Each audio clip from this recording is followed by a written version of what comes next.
Kai Ramu, zo ka ɗauki kaya.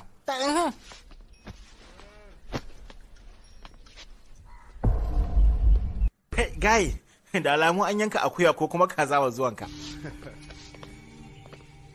Shigo. Ina wani baba?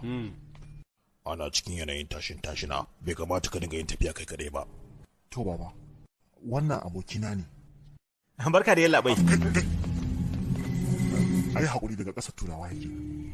Mu shiga ciki ko? Sannu mama.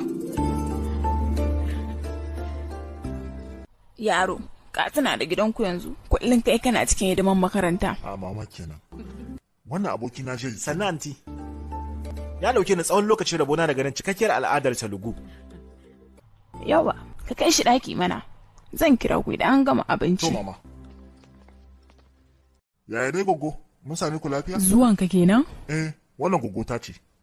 Gogonka?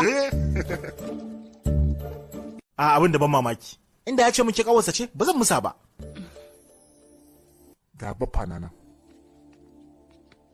Barka da yallaɓai.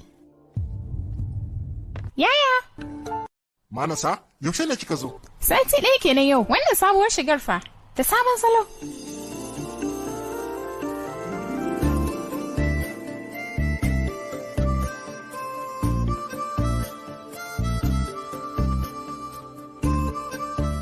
Abokina jiri kenan. Ya kanwata Manasa, ita irwan babana ne. Barka dai.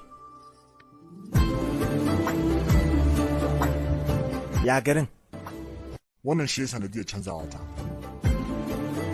Muje.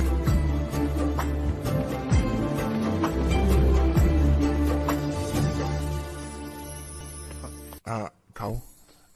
Wannan abokina ne Jai. A barka.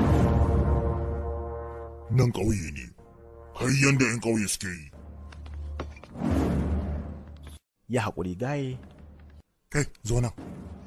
Kai taka tsantsan da babana da kawuna, ka gane? Eh. Muje.